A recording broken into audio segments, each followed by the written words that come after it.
Dicen los expertos que la violencia de hijos menores a padres es hoy lo que hace 20 años era la violencia machista, un problema silenciado que se vive dentro de la familia, a veces con bastante vergüenza y del que no se quiere hablar. Hoy está con nosotros Cosette Franco, es pedagoga y es especialista en el tratamiento de estas situaciones. Cosette, muy buenos días.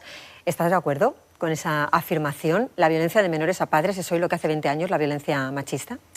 Bueno, no sé exactamente cómo serían las cifras, lo que sí estoy convencida es que el factor emocional corre el mismo peligro en ambas situaciones de violencia, porque sin duda alguna supone un hándicap a la hora de visibilizar el problema o si la situación se agrava, desde luego a denunciarlo, ¿no?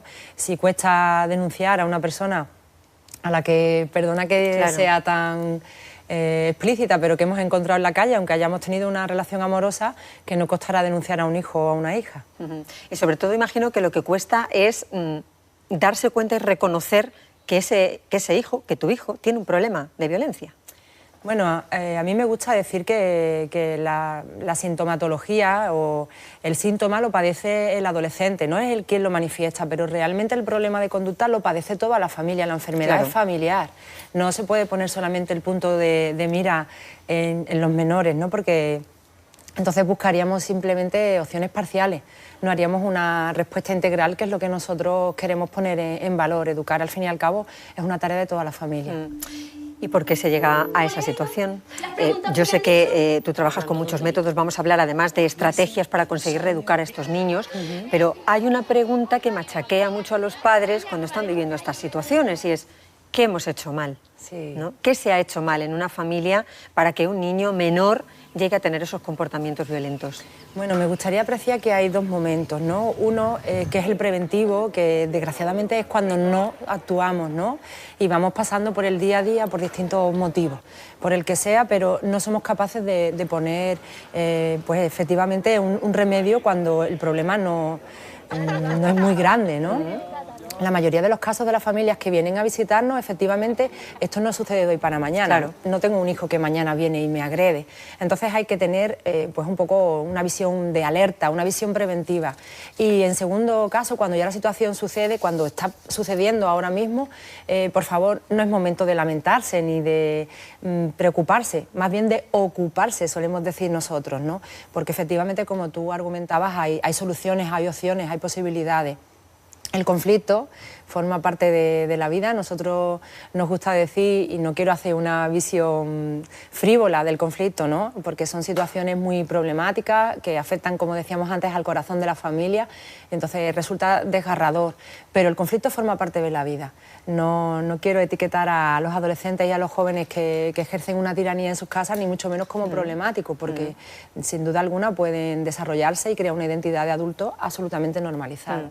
Para intentar ayudar a quien está en casa y a lo mejor puede estar viviendo una situación y ahora mismo está diciendo, ¿y yo qué hago? Ante el primer comportamiento violento de mi hijo en casa, ¿eso se puede parar?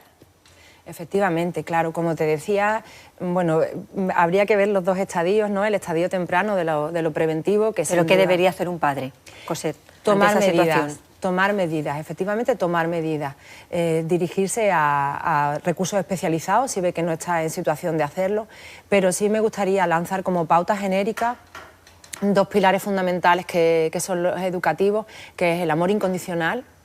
Porque... Ese seguro que está, vamos, casi siempre. Bueno, perdona que diga a veces pero... no, a veces no. Es complicado generalizar, pero es verdad. No, el amor seguro que está. Mi apreciación era respecto a ordenarlo, ¿no? El otro día, hablando con una madre, me decía, jolín, es que miro a mi hijo ahí en el sofá y digo... Jolín, ¿sabes? Mientras planchaba el polo del uniforme del colegio, y decía, jolín, es que lo veo ahí, ¿sabes? Veo esta distancia y digo, es que estás cambiando plancharle el polo por acercarte y darle un abrazo o darle un beso. Entonces está, pero realmente el adolescente y el menor percibe que se le quiere, porque cuando yo les digo, ¿por qué haces esto? Ellos me contestan, porque mira lo que me hace mi padre y tal, o me pone normas o límites, o no quiere que utilice el móvil ahora. Y yo le digo, bueno, y eso lo hace porque te quiere. Y todos se sorprenden. Hay que decirlo más. Hay que decirlo y hacer... Y demostrarlo. Efectivamente. Ese sería uno de los pilares. Y el otro, aunque suene un poco paradójico y no sé si será ortodoxo, pero yo hablo de exigencia. Es decir, las normas y los límites. Nosotros tenemos que ser exigentes con nuestros hijos, con sus posibilidades, con lo que pueden hacer. El otro día un padre me contaba, haciendo alusión a esto del amor, no, si yo paso un montón de tiempo con mi hijo y tal, porque además hacemos hasta los deberes juntos. Y en cuanto tú empiezas ahí a profundizar, ¿no?, a ver qué supone hacer los deberes juntos, ¿no?, además de pasar tiempo o compartir la materia o los intereses por la materia. Y me acabo reconociendo que hacía los resúmenes de materias como literatura, historia, en niveles incluso como bachillerato. Claro, ahí habría que indagar. Porque somos demasiado permisivos, efectivamente, los padres, y con eso estamos causando un grave daño a los hijos sin saberlo. Yo creo que se ha creado como una duda respecto a qué significa ser padre o madre, ¿no? Si pensamos en esa pregunta, casi todos compartimos el concepto de ser padre o madre de un bebé. Pero, ¿qué pasa cuando ese bebé crece, ¿no? ¿Cuáles son las exigencias o los requerimientos que exige ser padre o madre de un adolescente? Pues sin duda alguna cambia. Estamos en un momento social en el que está preocupando mucho la violencia en los menores. No sé si un menor que es violento en casa lo es también en el colegio, lo es también con los amigos. No siempre, la verdad. Es verdad que los tres tipos de violencias que se suceden en la adolescencia, la violencia de género, el acoso y la violencia filioparental, la ejercida en el ámbito privado, tienen factores en común. Pero, sin embargo, no siempre se reproducen en el ámbito público o en el privado. Es más, tengo que decirte que nos ha pasado en bastantes situaciones que los padres no se atreven, ya no hablo a denunciar, sino a compartir, ni siquiera con su familia más cercana.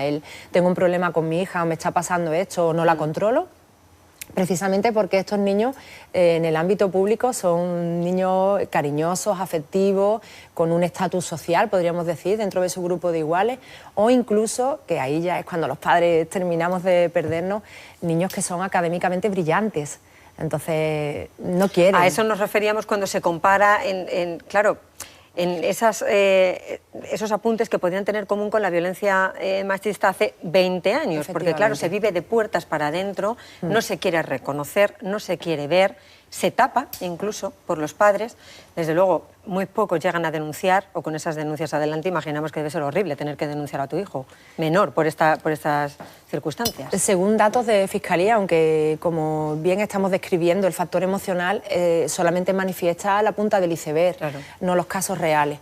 Se producen 13 denuncias al día, pero el 70%, aproximadamente en el año serían unas 5.000, pero el 70% son sobreseídas. Con lo cual, claro, entramos de nuevo en esa incoherencia educativa de volvemos a poner un límite que acabamos retirando, se acaba reproduciendo un estilo educativo incoherente que marea a los padres y a los menores. Es muy importante reeducar a estos niños y recuperarlos, porque estos niños van a ser los ciudadanos del mañana en la sociedad, y no queremos una sociedad con niños violentos, ¿no?, con mayores violentos. ¿Qué se puede hacer? Porque yo sé que has desarrollado, Coset, una estrategia, un método, y que está dando muy buenos resultados, además, ¿no? Efectivamente, mi compañero Antonio Chamorro y yo hemos creado el método Mentori. Nos gusta, si nos permitís, llamarlo el método del sentido común. Fíjate que parece una obviedad, importante, pero que está súper demandado. La verdad es que cuando hablas de reeducar a los menores, la apreciación o lo que nosotros abogamos es por una educación integral, y eso pasa a una intervención familiar donde la mayor parte del trabajo, siento reconocer, que sea con los padres. La familia, nuestra organización social, apuesta por la familia como nuestra cápsula, núcleo, claro, efectivamente. Y si el menor no tiene esa voluntariedad de cambio, porque esté perdido por la inmadurez propia de la edad, debe ser el sistema el que la acompañe. Y el trabajo, tengo que recalcarlo, está con los padres y con las madres en la mayor parte de la intervención. Bueno, yo imagino que ellos están totalmente abiertos, ¿no? Porque lo que se quiere es solucionar esas situaciones. Imagino que ahí sí que encuentras ese apoyo que necesitas también, ¿no? Mira, Blanca, eso es muy curioso, porque la verdad, nuestro método, la peculiaridad que tiene, entre otras, es que nos desplazamos a los espacios naturales donde se desarrolla la vida de estos jóvenes. Es decir, intervenimos en las casas o en los parques, o, como suelo decir... Es donde palpáis el problema, efectivamente, ¿no? Claro. Bueno, y porque atajamos también el mayor de los hándicaps que tenemos, que es la voluntariedad de los menores, que en principio nos rechazan toda la intervención, ¿no? O nos devuelven con frases del tipo: ves tu mamá, que tú eres la que está loca. Perdona que sea tan explícita, pero es la realidad. Sin embargo, los padres, aunque aparecen con esa voluntariedad, es verdad que tenemos los adultos una estructura cognitiva que se nos ha hecho callo, es más rígida. Entonces, a la hora de poner en práctica, aunque compartamos aquí criterios, a la hora de poner en práctica esas sugerencias, esas indicaciones, esas pautas, es verdad que no siempre somos capaces de llevarla a cabo. Y ahí es donde está realmente el problema. Un consejo para algunos padres que estén ahora mismo viviendo estas situaciones que son muy complicadas. A mí me gustaría hablarle, bueno, lo que hemos recomendado, ¿no? Que efectivamente educar, bueno, pues se puede educar en cualquier momento, que siempre hay esperanza, siempre hay oportunidades. Y sí me gustaría hacer hincapié, porque parece que en mi discurso, y me lo dicen algunas veces, hablo mucho de los padres, que creo que somos, y las madres, somos responsables, pero educar es tarea de todos. Existe hoy en día como una tendencia o, no sé, una estructura cultural que está desde luego teniendo connotaciones peyorativas respecto a la educación. Los adolescentes, bueno, sí, son esos que no tienen interés por nada, son inmaduros. Esto, cuando una madre comenta algo, esto se arregla con 2 bofetadas, o, ¿sabes? Son siempre frases que se repiten, pero que acaban siendo una losa importante para realmente visibilizar en el futuro, pues, opciones de cambio, y porque educar es tarea de todos. No nos da tiempo, pero otro día tendrás que venir para hablar de las nuevas tecnologías que también están influyendo mucho en la educación de los niños, y no para bien, precisamente. Cosette Franco, un placer. No, y muchísimas gracias por tu trabajo y por intentar buscar estrategias para una situación complicada y un problema que es social, no solamente de las familias. Sí, así ya se ha acuñado. Gracias. Gracias.